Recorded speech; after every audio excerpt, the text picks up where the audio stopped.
যেদিন সিংহায় ফুঁক দেওয়া হবে তখন তোমরা দলে দলে বেরিয়ে আসবে।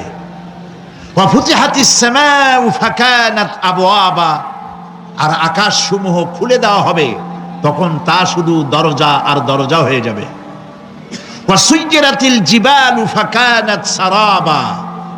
আর পাহাড় সমূহকে চালিয়ে দেওয়া হবে, ফলে তা মরীচিকায় পরিণত হয়ে যাবে। তেলাওয়াতকৃত আয়াতের এই হচ্ছে তর্জমা। সূরা নাবা হচ্ছে, নবী করিম সাল্লাল্লাহু আলাইহি ওয়াসাল্লাম বলেছেন, কেউ যদি দুনিয়ায় বেঁচে থাকা অবস্থায়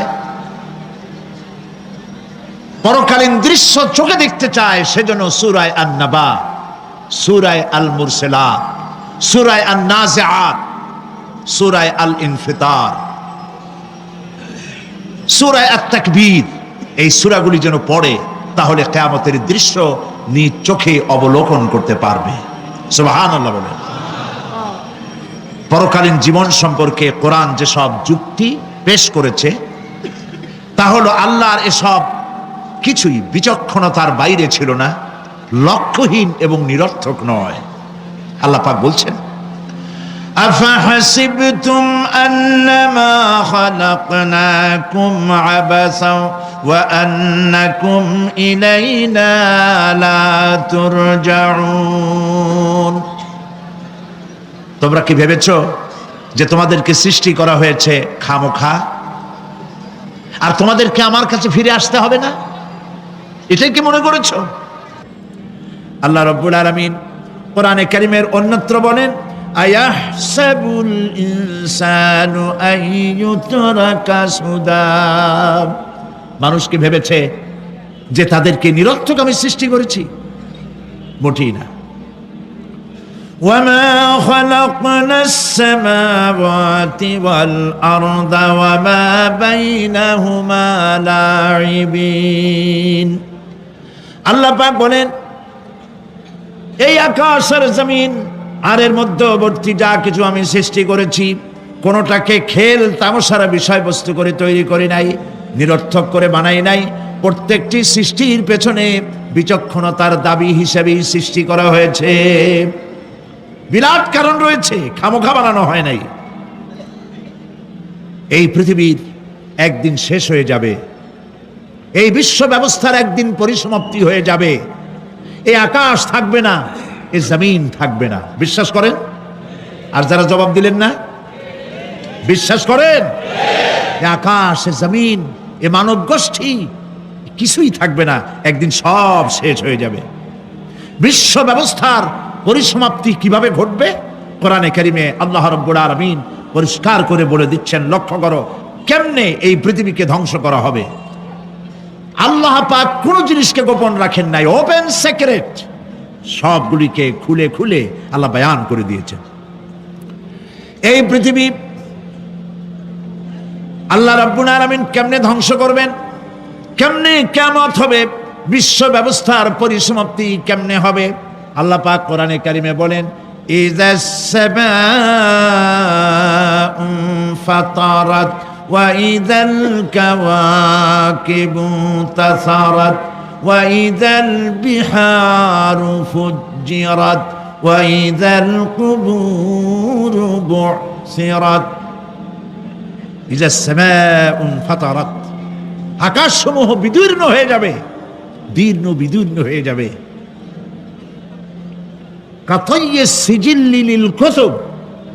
কিতাবের পৃষ্ঠা যেমন একটার উপরে একটা পড়ে, শুনতেছেন কথা? বইয়ের পাতা যেমন একটার উপরে একটা পড়ে, এভাবে উল্টাতে থাকলে অনুরূপ ভাবে আকাশ সমূহ একটার পর একটা বইয়ের পাতার মতো পড়ে ভেঙ্গে চুরে চুরমার হয়ে যাবে। সুবহানাল্লাহ। ওয়াইদাল কাওয়াকিবু তাসারাত, সমস্ত তারকাগুলি বিক্ষিপ্ত হয়ে পড়তে থাকবে।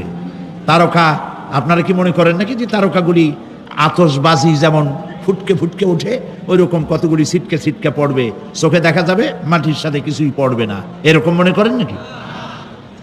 তারকা সম্পর্কে আপনাদের ধারণা কি? বিশাল তারকা, কত তারকা! সমুদ্রের বেলাভূমিতে দাঁড়িয়ে বালুকণাগুলি, সমুদ্রের বালুকণাগুলি গোনা যদি সম্ভব হয়, আল্লাহর আকাশে কত তারকা গুণে শেষ করা যাবে না। এ তারকা এতটুক নয়, যতটুক আপনি দেখেন বিশাল তারকা, যে সূর্য পৃথিবীর চাইতে 13 লক্ষ গুণ বড়, এরকম 1.5 থেকে 2 অথবা 3 কোটি সূর্য খাইয়া পেটের মধ্যে হজম করতে পারে এমন হাজার হাজার বিলিয়ন বিলিয়ন তারকা আল্লাহ পাক গ্যালাক্সির মধ্যে পয়দা করে রেখেছেন। এগুলি যখন ছিটকা পড়তে থাকবে পৃথিবীর উপরে, ওয়াইদাল কাওয়াকিবুন তাসারাত, সমস্ত তারকাগুলি বিক্ষিপ্ত হয়ে পড়তে থাকবে।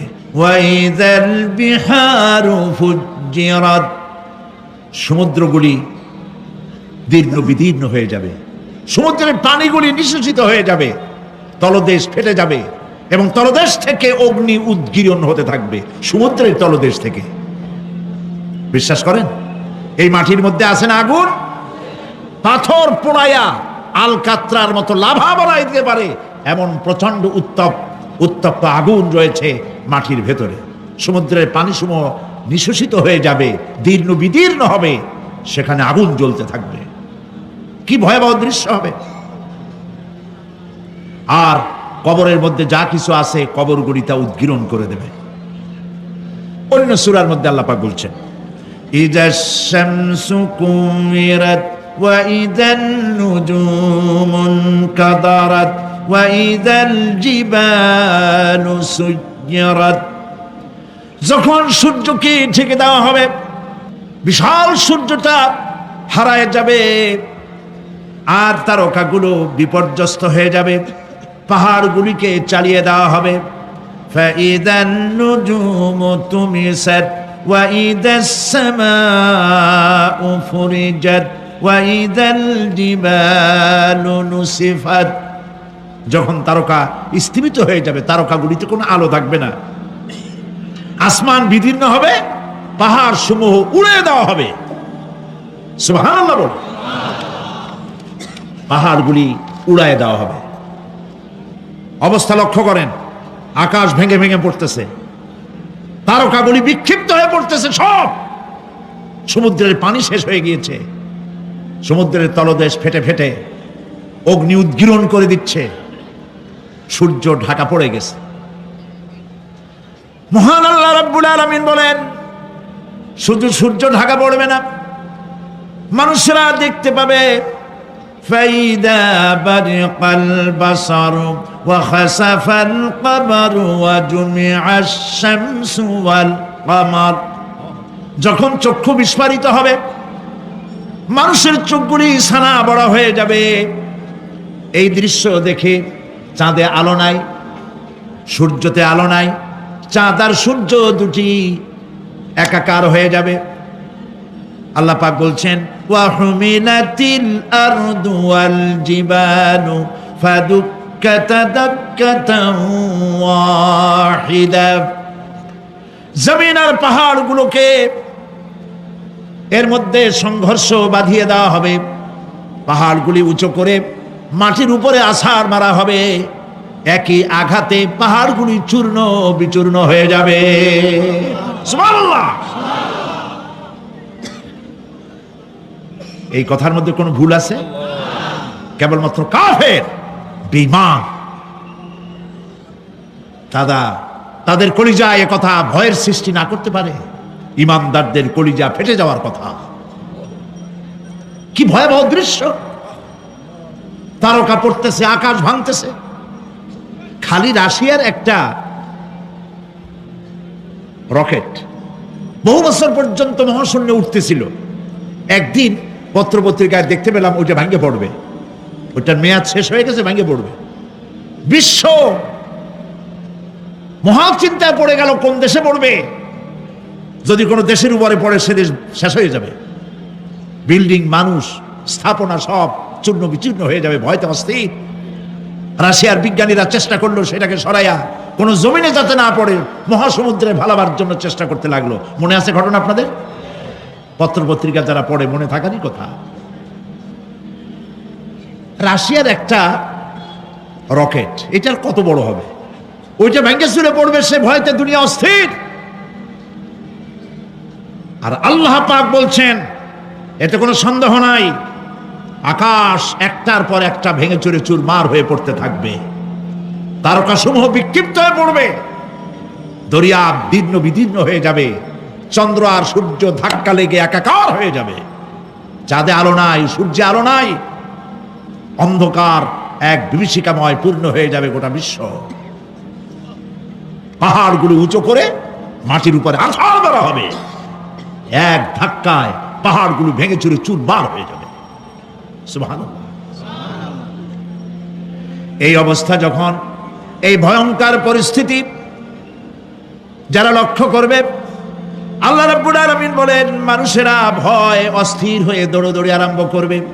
ইয়াকুলুল ইনসানু ইয়াউমাইদিন আইনাল মাফার। মানুষেরা পাগলের মতো শুধু দৌড়াদৌড়ি করবে আর বলবে পালাবো কোথায়, ভাগবো কোথায়, কোথায় যাব? আল্লাহ রাব্বুল আলামিন জবাবে বলেন কাল্লা লা ওয়াজারা ইলা রাব্বিকা ইয়াউমাইদিনিল মুস্তাকার। কখনই নয়, ভাগবার জায়গা নাই, পালাবার জায়গা নাই। আল্লাহ রাব্বুল আলামিনের আশ্রয় ছাড়া কোনো আশ্রয় নাই। এই বিভীষিকাময় দৃশ্য হয়ে যাবে, সব মরে যাবে, কেউ বাঁচবে না। মালাকুল মউতকে আল্লাহ পাক জিজ্ঞেস করবেন কে এখন বেঁচে আছে আর কারা বেঁচে আছে? তিনি বলবেন হযরতে জিবরাইল, হযরতে মিকাইল, হযরতে ইসরাফিল। আল্লাহ পাক নির্দেশ করবেন এদের জান কবজ করো। ইসরাফিল, মিকাইল জান কবজ হবে। হযরতে জিবরাইল আমিন শাদীদুল কুওয়া, প্রচন্ড ক্ষমতা আল্লাহ তাকে দান করেছেন। সুবহানাল্লাহ বলেন। দুনিয়ার সব নবীদের কাছে বাণী বহন করে নিয়ে আসছেন পূর্ণ অথেন্টিসিটির সাথে। সুবহানাল্লাহ। আল্লাহ পাক যাকে বলেছেন রূহুল আমিন। নবী করিম সাল্লাল্লাহু আলাইহি সাল্লামের মেরাজের রাত্রে যে কথা বলা হয়েছে ওয়ালাকাদ রাহু বিল উফুকিল মুবিন, পশ্চিম দিক বলয় তিনি যে দেখতে পেয়েছিলেন, তাফসীর বলছে হযরতে জিবরাইলের পূর্ণ আকৃতিতে নবী করিম সাল্লাল্লাহু আলাইহি সাল্লাম তাকে দেখতে পেয়েছিলেন। হযরতে জিবরাইল যখন দুনিয়া আসেন, কোন কোন কিতাবে লেখা হয়েছে 600 ডানা আছে তার, দুই ঝাপটায় আকাশ থেকে জমিনে চলে আসেন। সুবহানাল্লাহ। হযরতে জিবরাইলকে আল্লাহ পাক বলবেন তাকে মওত দাও। হযরতে জিবরাইলও বিদায় হয়ে যাবে। আল্লাহ প্রশ্ন করবেন এখন আর কে বাকি? মান বাকিয়া ইয়া মালাকাল মউত। মালাকুল মউত বলবেন হে আল্লাহ তাআলা, এখন তোমার সামনে আমি দাঁড়িয়ে আছি, আর কেউ নাই। আল্লাহ পাক বলবেন মুত ইয়া মালাকাল মউত। আল্লাহু আকবার। মুত ইয়া মালাকুল মউত, মরে যা, মরে যা। মালাকাল মউত মরে চলে যাবে, এরপরে আর কেউ নাই। আল্লাহ রাব্বুল আলামিন এই অবস্থায় কত বছর কত কাল চলে যাবে আল্লাহ পাক ভালো জানেন, কেউ নাই। আজকের রাজত্ব কার? আল্লাহ প্রশ্ন করবেন আজকের রাজত্ব কার? আল্লাহ পাক আওয়াজ দিবেন, বলবেন আজকের রাজত্ব কার? কোনো জবাব নাই, আকাশের নাই, জমিনের নাই, আকাশও তো নাই, কারো কোনো জবাব নাই। আল্লাহ পাক বলবেন লিল্লাহি ওয়াহিদুল কাহ্হার। আজ একমাত্র রাজত্ব হচ্ছে পরাক্রমশালী আল্লাহ রাব্বুল আলামিনের। আল্লাহ পাক বলবেন ইয়া দুনিয়া আইনা শুজারুকি, হে পৃথিবী তোর গাছগুলা কই? ইয়া দুনিয়া আইনা জিবালুকি, হে পৃথিবী তোর পাহাড়গুলা কই? আইনাল জব্বারিন, স্বৈরাচারেরা কোথায়? কারো কোনো জবাব হবে না। আল্লাহ পাক এরপরে আবার মানুষগুলিকে চিন্তা করবে, সুবহানাল্লাহ, ওয়া ইযাল কুবুরু বু'থিরাত, যা কিছু মাটির মধ্যে লুক্কায়িত ছিল সবগুলি আল্লাহ পাক বের করে নিয়ে আসবেন। হাসরের ময়দান হবে, উপস্থিত হবে সমস্ত মানুষ, কেউ পলায়ে থাকতে পারবে না কোথাও। কুমিরে যারে খাইছে, বাঘে যারে খেয়েছে, আগুনে যারে পোড়াইছে, পানিতে যে পচে গেছে, পোকামাকড়ে যারা খেয়েছে, কোনো পথ নাই। সবাই আল্লাহর দরবারে উঠবে,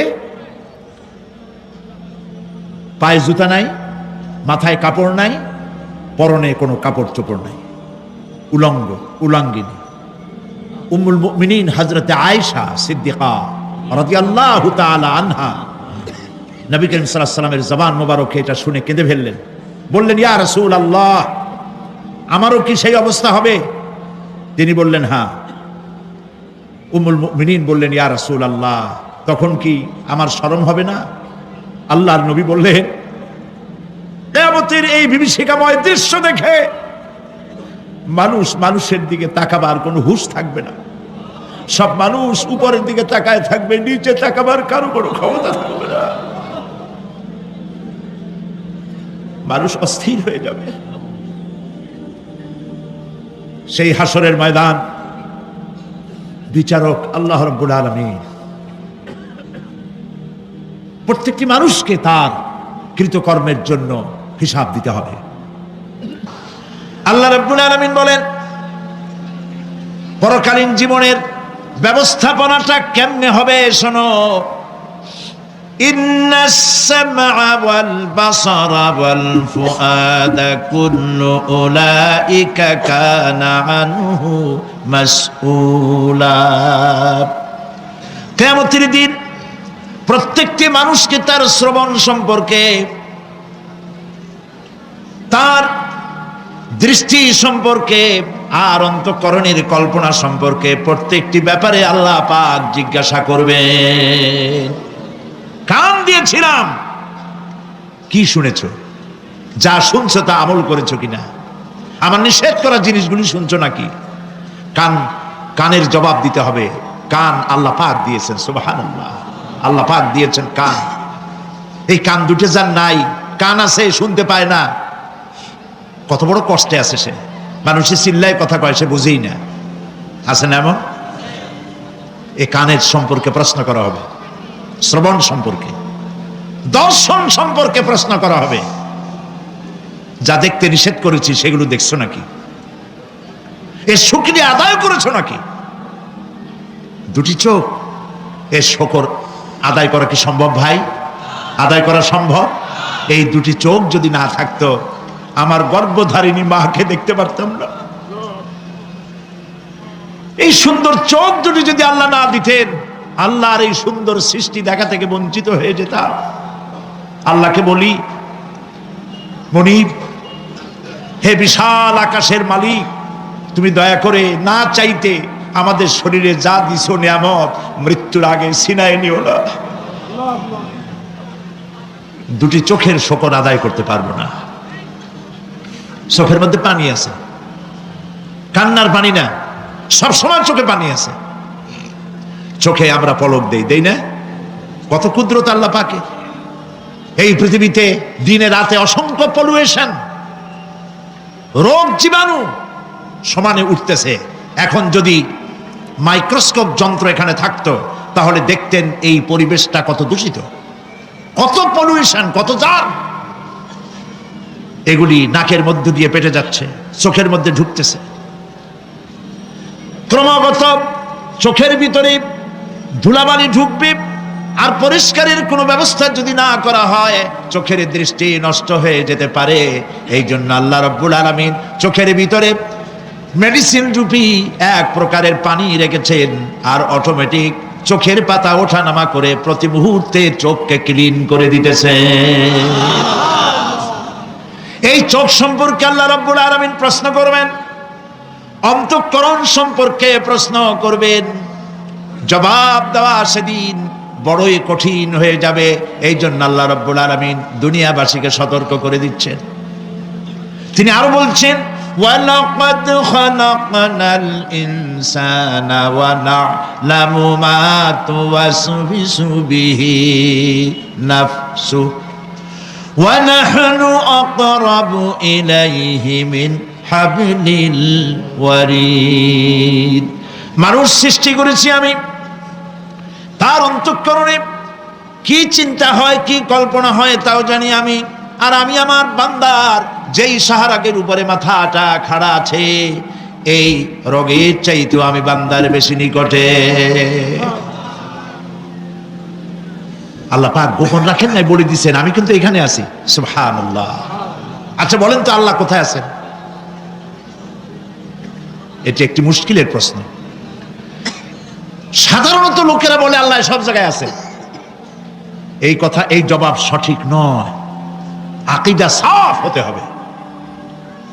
আল্লাহ সব জায়গায় আছে এই কথা সঠিক নয়। যদি আল্লাহ সব জায়গায় থাকেন তাহলে দুনিয়ার সব জায়গা ভালো না, কিছু কিছু খারাপ আছে। তাহলে খারাপ জায়গায়ও থাকতে হয়। নাউযুবিল্লাহ বলেন। আল্লাহ কোথায় আছে এই প্রশ্ন আল্লাহরই করি। সওয়ালে মুকদ্দারের জবাব, পৃথিবীর মানুষ আল্লাহকে প্রশ্ন করবে তুমি কোথায় আছো। রব্বুল আলামিন প্রশ্ন করার আগে জবাব দিয়ে দিয়েছেন, আর রাহমানু আলাল আরশি ইস্তাওয়া। আল্লাহ পাক আরশে আজিমে আছেন। কোথায় আছেন বলে? এক আঙ্গুল আকাশের দিকে উঁচু করে বলেন আল্লাহ কোথায় আছেন? আরশে আজিমে আছেন। সুবহানাল্লাহ। তবে আরশে আজিমে আছেন যে অবস্থা এমন নয় যে তিনি সাংঘাতিক রকমের কুয়াশার কারণে বাংলাদেশে কি হইতেছে তা দেখতে পান না। সে আল্লাহ রাব্বুল আলামিন সব কথা পরিষ্কার করে বলেছেন আমি তোমার ঘাড়ের কাছে। তার মানে আল্লাহর ইলম, তার নজর, তার সামা এবং তার বাসার, তার দেখা, তার শোনা, তার ইলম সবটা আমাকে ঘিরে আছে, আমি তার বাইরে নাই। আল্লাহ মানুষকে সতর্ক করতেছেন, মা ইয়ালফিযু মিন কাওলিন ইল্লা লাদাইহি রাকীবুন আতীদ। মানুষ এমন কোনো কথা বলে না যা আমার ফেরেশতারা রেকর্ড করে না রাখে। যা করো তাও লেখা হয়, যা বলো তাও লেখা হয়ে যায়। দুনিয়ায় গোয়েন্দা বিভাগ আছে, আমার দেশে গোয়েন্দা বিভাগ আছে না? কি নাম কত দুই একটা আন্দাজে কইলো আছে। CID, DIB, DFI, army intelligence, কত রকম গোয়েন্দা আছে, কত বাহিনী আছে আপনি টের পাবেন না। পাগড়ি একটা বান্ধি আপনার সামনে বসা, আপনি বুঝবেন না যে আপনার আমলনামা রেকর্ড করতেছে ওখানে বসে। আপনি তো মনে করেছেন দরবেশ সাহেব 6 সেল্লা দিয়ে আসছে, কিন্তু তিনি গভর্নমেন্ট অফিসার, আপনার সর্বনাশ করতেছে, আপনি টের পাচ্ছেন না। এটা যদি মানুষের রাষ্ট্র ঠিক রাখার জন্য দুনিয়ার সরকারের দরকার হয়, তাহলে আল্লাহ পাকের এই বিশাল সাম্রাজ্য রক্ষা করার জন্য আল্লাহর গোয়েন্দা বিভাগ নাই? আল্লাহ রাব্বুল আলামিন তার গোয়েন্দা বিভাগ কাজ করতেছি, আমরা বিশ্বাস করি না, আমরা বুঝতে পারি না, যার জন্য অন্যায়ের মধ্যে লিপ্ত হয়ে যাই। একবার আমি লন্ডন থেকে, লন্ডন শহরে রাত্রে যাচ্ছি, রাত 2টা-2:30 হবে। প্রতিমধ্যে রেড সিগন্যাল জ্বলল, গাড়িটা থামায় দিল, সামনে আর গাড়ি টাড়ি নেই। আমি ড্রাইভারে বললাম যে গাড়ি টাড়ি তো নাই সামনে, আমরা তো ইচ্ছা করলে যেতে পারি। ড্রাইভার বলল পারি, কিন্তু যাব না। কেন যাবেন না? বলল যে এই সিগন্যালের সাথে ক্যামেরা আছে, অটোমেটিক ক্যামেরা। আমি যদি এখান থেকে এটাকে ক্রস করি তাহলে আগামীকাল কোর্ট থেকে আমার নামে চিঠি আসবে। রাত 2:45, এই রঙের গাড়ি, এত নাম্বার গাড়ি, এবং আপনার চেহারা শরীফ এই, আপনি রাত 2:45 সময় রেড সিগন্যাল অমুক এলাকা থেকে ক্রস করেছেন, মেহেরবানি করে কোর্টে আসেন আর জরিমানা দিয়ে যান। এই লোকটি এইখানে ক্যামেরা আছে, এটা চোখে দেখছে, সেই জন্য বিশ্বাস করলো। কিন্তু এই ক্যামেরায় স্ন্যাপ নেওয়ার জন্য কোনো ক্যামেরাম্যান নাই। অথচ গাড়ি ক্রস করলেই ওভার স্পিড করলেই ছবি তুলে ফেলবে। এই বুদ্ধিটা কে দিছেন? যিনি এই বুদ্ধিটা দিলেন তার কাছে এমন কোনো বুদ্ধি নাই যে আপনার আমার অনবরত অটোমেটিক ক্যামেরা দিয়া জীবনের সব কিছু আমাদের ধরে রাখে, এরকম কোনো ক্যামেরা থাকতে পারে না। পারে কিনা? পারে। কিন্তু আমাদের কপাল খারাপ। ওই যে সিগারেটের প্যাকেটে লেখা আছে সংবিধিবদ্ধ সতর্কীকরণ, ধূমপান স্বাস্থ্যের জন্য ক্ষতিকর। প্যাকেটে লেখা আছে, হাতের মুঠায় ধরিয়া সিগারেট ধরে টান মারিয়া উপরে ফু দিয়া তাকায় দেখে পূজায় কদ্দুর। ওইখানে ক্যামেরার সাথে কোনো মানুষ নাই, ক্যামেরা আছে তাই বিশ্বাস করে, কিন্তু আল্লাহর ক্যামেরাগুলি চোখে দেখে না। ওখানে যেমন রেড বর্ডার আছে, আল্লাহ রাব্বুল আলামিন জীবনের প্রত্যেকটি মোড়ে মোড়ে রেড বর্ডার লাগাই দিয়েছেন। জেনা করো না, একটি রেড সিগন্যাল। মদ পান করো না, আরেকটি রেড সিগন্যাল। মিথ্যা কথা বলো না, আরেকটি রেড সিগন্যাল। অহংকার করো না, আরেকটি রেড সিগন্যাল। বউকে বেপর্দা করো না, আরেকটি রেড সিগন্যাল। সুদ খেও না, ঘুষ খেও না, আরেকটি রেড সিগন্যাল। অসংখ্য রেড সিগন্যাল দিয়ে আল্লাহ পাক বলছেন তিলকা হুদুদুল্লাহ, এই হচ্ছে আল্লাহর বর্ডার, ফালা তাতাদুহা, অতএব আল্লাহর বর্ডারকে ক্রস করো না। কে নিষেধ করেছেন? কে নিষেধ করেছেন? মানুষেরা বিশ্বাস করে না। আল্লাহ রাব্বুল আলামিন কোরআনে কারীমের মধ্যে বলছেন ইয়ালামু খায়িনাতাল আ'য়ুনি ওয়া মা তুখফিস সুদূর। তোমার কথাগুলি রেকর্ড হয়, তোমার কাজগুলি রেকর্ড হয়, এমনকি তোমার মনের ভিতরে যে কল্পনা হয় সেগুলো রেকর্ড হয়।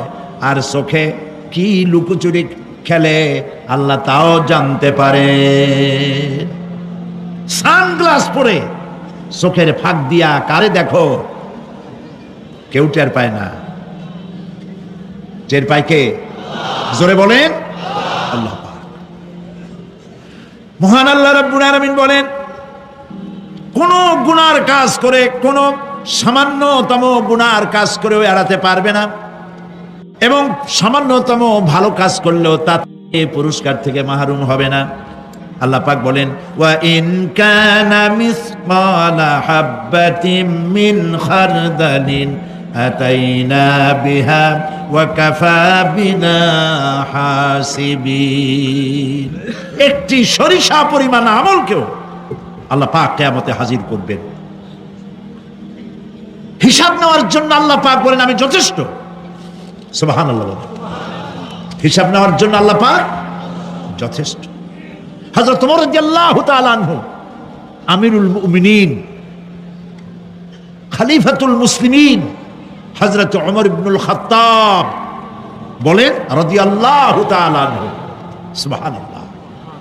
কোথা থেকে আল্লাহ কোথায় নিয়ে গেছেন? নবীকে হত্যা করতে আসছিলেন, আর আল্লাহ তারে কোথায় নিয়ে গেছেন? সুবহানাল্লাহ।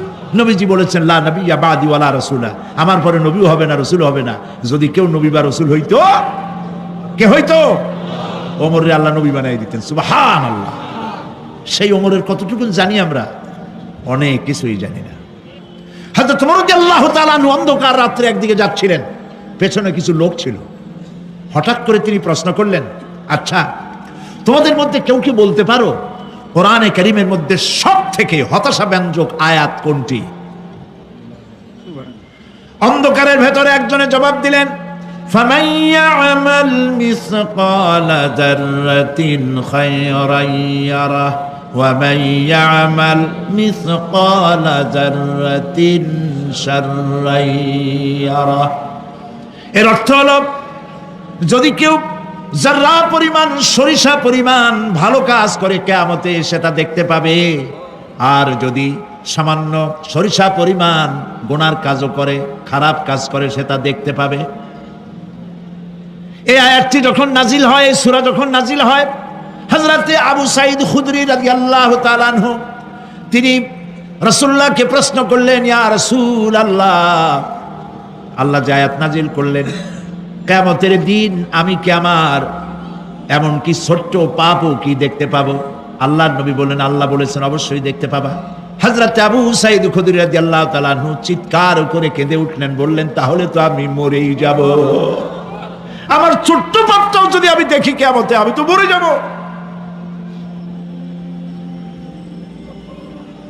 হযরত ওমর রাদিয়াল্লাহু তাআলা আনহু অন্ধকারের ভিতরে হাঁটতেছেন আর কাঁদতেছেন, হাঁটতেছেন আর কাঁদতেছেন। কিছু দূর অগ্রসর হয়ে তিনি প্রশ্ন করলেন, আচ্ছা কেউ কি বলতে পারো কোরআনে কারীমের মধ্যে সবথেকে আশা ব্যঞ্জক আয়াত কোনটি? পেছন থেকে অন্ধকারের ভেতর থেকে আওয়াজ এলো, লা তাকনাতু মির রাহমাতিল্লাহ, আল্লাহর রহমত থেকে, দয়া থেকে নিরাশ হয়ে যেও না, হতাশ হয়ে যেও না। হযরত ওমর কাঁদতে কাঁদতে জিজ্ঞেস করলেন, তোমাদের মধ্যে আব্দুল্লাহ ইবনে মাসউদ আছে নাকি? হযরত আব্দুল্লাহ ইবনে মাসউদ বললেন, আমি তো বললাম, আমি জবাব দিলাম। সুবহানাল্লাহ।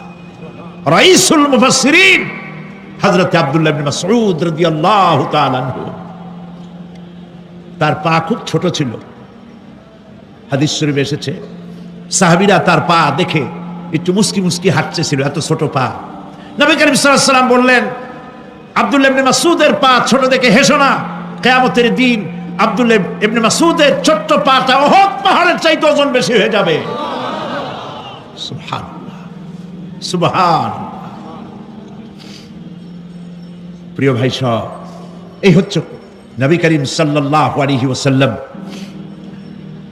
তিনি মানুষের সামনে এসব কথাগুলি পরিষ্কার করে বলে দিয়েছেন।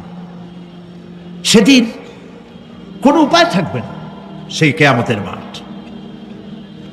واتقوا يوما لا تجزي نفس عن نفس شيئا ولا يقبل منها شفاعة ولا يؤخذ منها عدل ولا هم ينصرون। সেদিন কেউ কারো সাহায্যে এগিয়ে আসবে না। প্রিয় ভাই সব, অসহায়, এর ইংরেজি হচ্ছে হেল্পলেস। এই পৃথিবীতে আক্ষরিক অর্থে কোনো মানুষ হেল্পলেস হয় না, অসহায় হয় না। কেউ না কেউ সহায় হয়েই যায়, হয় স্বামী, না হয় পিতা, না হয় ছেলে, না হয় মেয়ে, না হয় আত্মীয়, না হয় সরকার। কেউ না কেউ সহায় হয়েই যায়। একেবারে হেল্পলেস এটা পৃথিবীতে হয় না। অসহায় কারে বলে? কিয়ামতের মাঠে মানুষ তা টের পাবে। আল্লাহ তাআলা কিয়ামতের দিন তুমি আমাদেরকে অসহায় করে দিও না। কিয়ামতের দিন তুমি আমাদের জন্য সহায় হয়ে যেও। আল্লাহ পাক বলছেন, সেদিনটি ভয় করো, যেদিন কেউ কারো সাহায্যে এগিয়ে আসবে না, কারো পক্ষে কোনো সুপারিশ গ্রহণ করা হবে না, কারো কাছ থেকে কোনো বিনিময় গ্রহণ করা হবে না, কাউকে কোনো সাহায্যও করা হবে না। ইন্না লিল্লাহি ওয়া ইন্না ইলাইহি রাজিউন। আল্লাহ রাব্বুল আলামিন বলেন, লান তানফাকুম আরহামাকুম ওয়ালা আওলাদুকুম ইয়াউমাল কিয়ামা। কিয়ামতের দিন তোমাদের আত্মীয় স্বজন, তোমাদের সন্তান সন্ততি তোমাদের জন্য কিছু মাত্র কাজে লাগবে না। ইয়াউমা ইয়াফিরুল মারউ মিন আখিহি ওয়া উম্মিহি ওয়া আবিহি ওয়া সাহিবাতিহি ওয়া বানিহি। সেদিন মানুষ তার ভাই, মা বাপ, স্ত্রী ও সন্তান থেকে পলায়ন করবে। সেদিন প্রত্যেকে নিজ নিজ অবস্থায় পতিত হয়ে যাবে। পিতা তার সন্তানকে পরিচয় দেবে না, মা তার সন্তানকে চিনবে না, সন্তান তার মাকে চিনবে না। মানুষগুলি দৌড়াতে থাকবে, পালাতে থাকবে, কেউ কারো সাহায্য সেদিন করতে পারবে না। আমার প্রিয় ভাইয়েরা, সেই কিয়ামতে আল্লাহ পাক আমলনামা আল্লাহর আদালতে মানুষের সামনে পেশ করা হবে। পার্থিব জীবনে মানুষ যা কিছু করেছে কোন জিনিস লুকায় রাখতে পারবে না, সব প্রকাশ পেয়ে যাবে। কিয়ামতের পূর্বেই আল্লাহ রাব্বুল আলামিন সব কিছুকে রেকর্ড করে রেখেছেন। আবারও বলছি, আল্লাহ পাক কোনো কিছু গোপন রাখেন নাই। কিভাবে রেকর্ড করছেন? ওয়া কুল্লা ইনসানিন আলজামনাহু তাইরাহু ফি উনুকিহি ونخرج له يوم القيامة كتابا يلقاه منشورا। প্রত্যেকের ভালো মন্দ কর্মলিপি আমি তার গলায় ঝুলাই দিছি। আমি তার জন্য কিয়ামতের দিন একটি কিতাব ওপেন করে দেব, গলায় ঝুলানো আছে। আজ বিজ্ঞানীরা আবিষ্কার করেছে মানুষের শরীরের মধ্যে ডিএনএর কথা। এই ডিএনএর মধ্যে সে কেমন হবে, তার প্রজ্ঞা, তার মেধা ইত্যাদি সবকিছু ওর মধ্যে ডিএনএর ভিতরে বিজ্ঞানীরা খুঁজে পাচ্ছে। আল্লাহ পাক মানুষের গলায় একটা টেপ রেকর্ডার লাগাই দিয়েছেন, সুবহানাল্লাহ বলেন। সেই টেপ রেকর্ড আমার এই যে বক্তৃতা ভিডিওতে ধারণ করা হচ্ছে, টেপে ধারণ করা হচ্ছে। এই বুদ্ধিগুলি কে দিছে? আরে ভাই কথা বলবেন তো আল্লাহর নাম জোরে না। এই বুদ্ধি কে দিয়েছে? যে আল্লাহ বুদ্ধি দিয়ে আপনার আমার কথা রেকর্ড করাইতে পারে, সে আল্লাহ পাক আপনাদের আমার সাথে অদৃশ্য একটি টেপ রেকর্ড গলার মধ্যে ঝুলায় রাখছেন। এটা বিশ্বাস করবেন না? কিয়ামতের দিন এই রেকর্ড তার সামনে আল্লাহ পাক বলেন একটা কিতাব ওপেন করে দেব, তারপরে বলা হবে ইকরা কিতাবাকা কাফা বিনাফসিকাল ইয়াউমা আলাইকা হাসিবা। তাকে বলা হবে নিজের কর্মলিপি পড়ে দেখো, আজ তুমি নিজেই নিজের হিসাবের জন্য যথেষ্ট। পড়ো, কোথায় যাবা? জাহান্নামে যাবা না বেহেশতে যাবা? তুমি নিজেই তোমার হিসাব করার জন্য যথেষ্ট। সুবহানাল্লাহ। সেদিন কোনো সাহায্যকারী পাওয়া যাবে না, ওকালতি করার জন্য কাউকে পাওয়া যাবে না। বিশ্বাস করুন, বিশ্বাস করুন, কোন পীর সাহেব, কোন খাজা বাবা কিয়ামতের দিন আপনার আমার উপকারে আসবে না, আসবে না, আসবে না। আমল ভালো হবে, আল্লাহ ক্ষমা করবেন। আমল ভালো নাই, পীর সাহেবরা কিছু করতে পারবেন না। কেউ কেউ মনে করেন পীর সাহেব আমার সুপারিশ করবেন। কিয়ামতের দিন আপনারাই দেখবেন ওনাদের সুপারিশ কে করে। কিয়ামতের দিন আল্লাহ পাক আরো পরিষ্কার করে বলছেন লান তানফাকুম আরহামুকুম ওয়ালা আওলাদুকুম ইয়াউমাল কিয়ামাহ। কিয়ামতের দিন সন্তান সন্ততি আর সম্পদ কোনো কাজে লাগবে না, এগুলি কোনো উপকার হবে না মানুষের জন্য। আর সেখানে উৎকোচেরও কোনো কারবার চলবে না। এই পৃথিবীতে উৎকোচ দিয়ে অনেক কাম করা যায়, কিন্তু কিয়ামতে চলবে না। আল ইয়াউমা লা ইয়ানফাউ মালুন ওয়ালা বানুন। সুবহানাল্লাহ, সুবহানাল্লাহ। যেখানে কিয়ামতের দিন ধন, সন্তান, সন্ততি কোনো কাজে লাগবে না। পূজক সে আমাকে আঘাত করেছে, আমি নিশ্চিত শহীদ হয়ে যাব। আব্দুল্লাহ আর কান্নাকাটি করো না, তোমার বাবাকে সুন্দর করে হাসি মুখে বিদায় দিয়ে দাও। আমার জন্য পানি আনো। এক গ্লাস পানি নিয়ে এসে বলছে আব্বা তৃষ্ণা নিবারণ করুন, পানিটা পান করুন। এবার তিনি বলছেন কলিজার টুকরা সন্তান রে, এই পানি তো আমার লাগবে না, আমার কোনো তৃষ্ণা নাই। আমার তৃষ্ণা হলো নামাজ এখনো হয় নাই, ওযুর পানি দরকার। কিসের নামাজ হয় নাই? ফজর নামাজ হয় নাই। ওযুর পানি নিয়ে আসো। ভুঁড়ি বের হয়ে গেছে, সেন্সলেস হয়ে পড়েছিলেন, রক্ত শূন্যতায় পড়ে আছেন, কিন্তু মোহাব্বত কার? আসতে বলবেন না কার? আল্লাহর মোহাব্বত, আল্লাহর জিকিরটা এত তীব্র থেকে তীব্রতর যে সেন্স ফেরা মাত্রই তিনি বলছেন নামাজ তো আমার হয় নাই, ওযুর পানি আনো। ওযুর পানি আনা হলো। ওযু বানালেন কষ্ট করে। ওযু বানায়া নামাজ পড়বেন কেমনে? ভুঁড়িগুলো বের হয়ে আছে, গামছা দিয়া পেট বাঁধলেন। উত্তম নামাজ হলো দাঁড়িয়ে নামাজ পড়া। দাঁড়িয়ে নামাজ পড়ার চেষ্টা করলেন, পারলেন না। বসে পড়লেন, বসেও পারলেন না, শক্তি নাই গায়ে। শুয়ে শুয়ে কোনো মতো দুরাকাত নামাজটা পড়লেন। পড়েই বলছেন আব্দুল্লাহ রে কেঁদো না, আমার জীবন প্রদীপ নিভে যাচ্ছে, আমি যে কোনো মুহূর্তে দুনিয়া থেকে বিদায় নেব। আব্দুল্লাহ, ও আব্দুল্লাহ, কান্নাকাটি থেমে দাও, কাব্বা আপনার জন্য। আমি তো সন্তান, চেষ্টা করতেই পারি, আপনার জন্য ডাক্তার নিয়ে এসেছি। ডাক্তার যখন সামনে বসা, ডাক্তার বলছে আমিরুল মুমিনিন বেয়াদবি নেবেন না, আপনার জন্য দুধ এনেছে, আপনি দুধটা পান করুন। দুধ যখন তার হাতে দেওয়া হলো, দুধটা তিনি পান করলেন। সম্পূর্ণ দুধ স্টমাকে চলে গেল, পেটে চলে গেল, কিন্তু পেটে থাকবে কেমনে? নারীতে ফুটো হয়ে গেছে, সবগুলো ফুটো দিয়ে বের হয়ে গেছে, স্টমাকে আর দুধ থাকলো না। ডাক্তার কাঁদতে কাঁদতে বলে, ও আমার ভাইয়েরা, আমরা কিছুক্ষণের মধ্যে আমিরুল মুমিনিনকে হারাতে বসছি, তিনি হারিয়ে যাবেন, তিনি মারা যাবেন। ওমরে ফারুক মুস্কান হাসি মেরে বলে, ডাক্তার চতুর্দিকে এলান করে দাও বাঁচবেন ওমর, কারণ ওমরের নাকের ভিতরে মহান রব্বুল আলামিন জান্নাতের ঘ্রাণ ঢুকায় দিয়েছে। যেরকম সুবহানাল্লাহ। কার জিকির?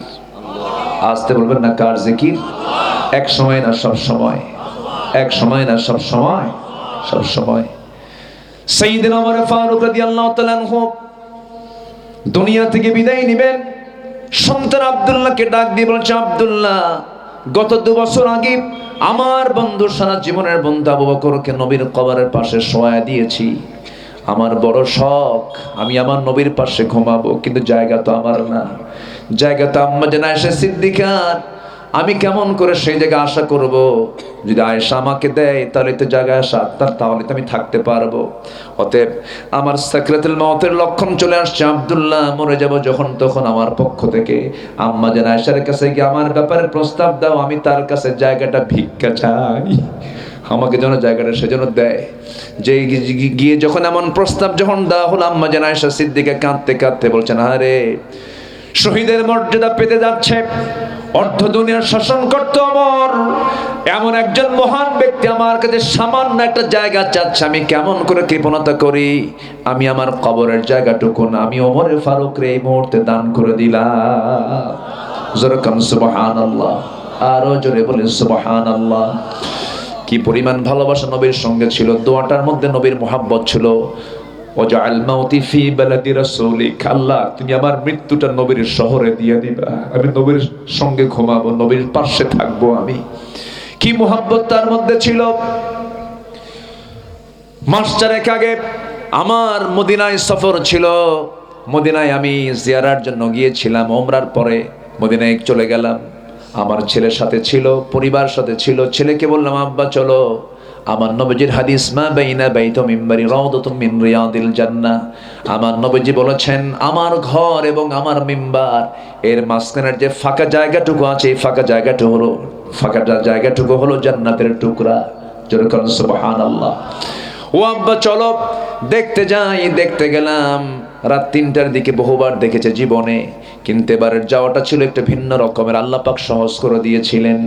ভিতরে ঢুকলাম, সর্বোচ্চ সময় পাওয়া যায় 10 থেকে 12 মিনিট, এরপর আর সময় থাকে না। এর ভিতরে ঢুকেই পিছনের দিকে দাঁড়ায় আছি, শেষ রাত্রের দিকে গিয়েছি, কিছুক্ষণ পর ফজরের আজান হবে।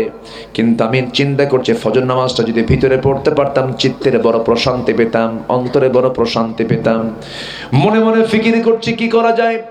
ইতিমধ্যে দাঁড়ানো আমি, দূর থেকে আমার দেশের কিছু প্রবাসী সেই জায়গায় চাকরি করে, নাজ্জাফা পরিচ্ছন্ন কর্মীর তারা চাকরি করে, নির্দিষ্ট ইউনিফর্ম তারা পরে আছে। 8 থেকে 10 জন ভাই আমার সামনে এসে দাঁড়ায়া সালাম দিয়ে বলছে, হুজুর আপনার ওয়াজ শুনি, আমরা আপনার খুব ভক্ত, হুজুর আপনি আমাদের জন্য দোয়া করবেন। বললাম, ভাই রে, যখন চিনি ফেলেছেন, আমি আপনাদেরকে একটা প্রস্তাব করতে চাই। কি প্রস্তাব? দেখুন তো, কোনোভাবেই এখানে ফজর পর্যন্ত আমাকে থাকার সুযোগ করে দেওয়া যায় নাকি? নামাজটা আমি এখানে ফজর পড়তে চাই। এবার তারা বলছে, হুজুর দেখি কি করা যায়। 7-8 জন মিলে ওইটুকু অংশের একটা দায়িত্বশীল সেখানে আছে, অ্যাডমিনিস্ট্রেশন অফিসার, তার কাছে গিয়ে, প্রশাসনিক কর্মকর্তার কাছে গিয়ে আমার ব্যাপারে কিছু কথা তারা বলল। আমি কিচ্ছুই না, কিন্তু আমার ব্যাপারে এমন পাম দিছে, বুঝলেন? পামদা বুঝলেন তো? এদেশের মানুষ কিন্তু কিছু না পারলে তেল মারতে পারে, একেবারে 100% তেল মারছে, বুঝলেন? এমন বলার ঠেলায় ওখানকার যে প্রশাসনিক কর্মকর্তা দৌড় মেরে এসে পিছনের কাতার থেকে আমার হাতটা ধরে নিয়ে একদম প্রথম কাতারে আমার নবীজির কবর, সাথে দেয়াল, সাথে গ্রিল, এবং প্রথম যে কাতারের প্রথম যে বসার জায়গা, সে জায়গা আমাকে আস্তে করে বসায় দিয়া একটা জমজমের পানির বোতল ইনটেক আমার হাতে তুলে দিয়া, এরপর আতর কিছু লাগায় দিয়া, এরপরে খেজুরের 2টা কি 3টা খেজুর হাতের মধ্যে দিয়া বলতেছে, এখানে বসেন, মন খুলে দোয়া করুন। এরপরে যাওয়ার সময় এমন চুমা দিল, ওরা আবার চুমার খুব বেশি খায়, একদম থুতু সহ চুমা দিল, বুঝলেন? চুমা টুমা দিয়ে চলে গেল। আমি বসে থাকলাম, আজান হবে আর কিছু সময় বাদ আছে। বাম দিকে আমার দেয়ালের সঙ্গে নবীজির কবর 3.5 থেকে 4 হাত দূরে। আবার ডান দিকে তাকায় যাচ্ছি, খুবই কাছাকাছি আমার নবীজির মেম্বার।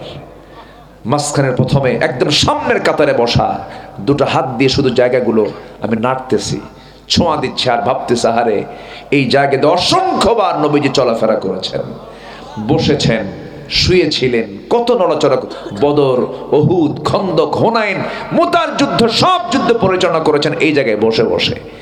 হাত দিয়ে শুধু ছোঁয়া দিলাম। আল্লাহি, আমি যখন বসেছিলাম আমার কাছে মনে হচ্ছিল নবীজির গায়ের ঘ্রাণ যেন আমার নাকে ধাক্কা খাচ্ছে। এরপর ডান দিকে তাকায় দেখি নবীজির মেম্বার, সেখানে 2 জায়গায় বসে থেকে শুধু একটা দোয়া সেদিন করেছে, আল্লাহ বিআই আরদিন তামুত, কোন জমিন আমার মৃত্যু হবে জানি না, তবে যেদিন মৃত্যু হবে আল্লাহ তুমি আমার তার একদিন আগে আমাকে মদিনায় পৌঁছায় দিবা। এই দোয়াটা আমি দিল থেকে করেছি। সম্মানিত ভাইয়ের, আল্লাহর কসম করে বলি, ইমানের স্বাদ সেই তখন পাবে যখন তার জীবনের চাইতে রাসূলকে সে বেশি ভালোবাসতে পারবে।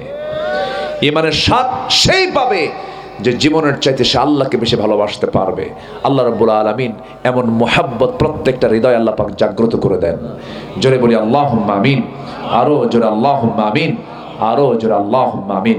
সবাইকে 5 ওয়াক্ত নামাজ পড়তে রাজি আছি? কারা কারা 5 ওয়াক্ত নামাজ পড়বেন একটু হাত উঁচু করে দেখান, চিৎকার মেরে বলি ইয়া আল্লাহ, ইয়া রহমান, আমাদেরকে ফজর, জোহর, আসর, মাগরিব, ইশা 5 ওয়াক্ত সালাত আদায় করার তৌফিক তুমি আল্লাহ দিয়া দাও। জোরে বলি আমিন, আরো জোরে আমিন, আরো জোরে আমিন। সম্মানিত ভাইয়েরা, আমি কি আলোচনা চালাবো? তো প্রশ্নগুলো কেন? এগুলো থাক, এগুলো কি বলবো, আমি এত বড় আলেম না, এই প্রশ্ন উত্তর দেওয়ার মতো সে অ্যাবিলিটি আমার নাই। আমার দেশে তো ফতুয়ার তো অভাব নাই, এত ফতুয়া মারে, বুঝলেন? আমল নাই, খালি ফতুয়া মারে, ঠিক কিনা? জনগণও ফতুয়া দেয়, কিন্তু নামাজ নাই তো ইমান, নামাজ নাই তো ইমান তো আছে। দেখছেন কত বড় মুফতি সে, ফতুয়া সবাই দেয়, ঠিক আছে না? আমাদের দেশের মানুষ সবই জানে, বুঝলেন? এমনি জিজ্ঞাসা করে, হুজুর নামাজকে 8 রাকাত পড়বো না 20 রাকাত পড়বো? ও কিন্তু জানে, ও একটা তরিকা মানে, কিন্তু বুঝলেন? এসে হুজুরকে চেক করে, হুজুর কোন গ্রুপের। কি কথা কি বুঝতেছেন আপনারা? এগুলো এড়িয়ে চলবো আমরা, ভ্রাতৃত্ব তৈরি করব। জোরে বলি ইনশাআল্লাহ। হিংসা আনবো না, অহংকার আনবো না, দিলকে সাদা সহজ রাখবো, জান্নাত পেয়ে যাবো। আল্লাহ কবুল করুন, জোরে বলি আমিন। রমজান আসতেছে, কিছু প্রিপারেশন আছে না নাই? হ্যাঁ, বেশি করে ওই মালামালি স্টক করবেন, দাম যেন বাড়ে। আমার দেশের প্রস্তুতিতে এটা রমজানের, তাই না? আমাদের দেশে কোনোদিন বলেন তো, আমার বুদ্ধি বয়স আমি পাই নাই যে রমজান মাসে কোনো জিনিসের দাম কমছে, এত বরকত দাম ডাবল হয়। এরকম ব্যবসায়ী রোজা কবুল হবে? আচ্ছা, রোজা কবুল হবে? যে ব্যবসায়ী রমজান উপলক্ষে দাম বাড়ায় দেয়, ও একটা কি ভাষায় কি গালিটা দেয় বলেন তো? জালিম, জালিম না, জালিম না, জালিম না, অবশ্যই বড় জালিম। আমার দেশে রমজান আসলেই সব দাম আগুন, সব দামে কি মহা আগুন। বেগুন তখন বাগুন হয়ে যায়। বেগুন তখন কি হয়ে যায়? বেগুন মানে কি যার গুণ নাই, তখন রমজান মাসে কি হয়? বাগুন মানে যার গুণ আছে। এক একটা বেগুনের দাম আপেলের দামের চাইতে 4 গুণ বেশি। এক আপেলের দাম 20 টাকা, আর এক বেগুন যদি বড় সাইজের হয় একটার দামে 120 টাকা। কেন? এই কৃত্রিম সংকটগুলো তৈরি করে কিছু কিছু ব্যবসায়, আছে না নাই বলেন তো? যারা ইহতেকার করবে, যারা গুদামজাত করবে ক্রাইসিস সৃষ্টির জন্য, তারা জাহান্নামী। তারা কি? জাহান্নামী। এটা বাদ দেবো আমরা। রমজানের কিছু প্রস্তুতি আছে। রমজান মাস বিজয়ের মাস, বদরের মাস, জিহাদের মাস, একামতের দিনের শিক্ষা নেওয়ার মাস। এই রমজান মাসে আমরা কিছু কাজ করব। রমজানের শুরুতেই যখন আমরা চাঁদ দেখব, নতুন চাঁদ আমরা দেখব, সুন্নাহ, হাদা সুন্নাহ। দেখেছেন মুহাম্মদ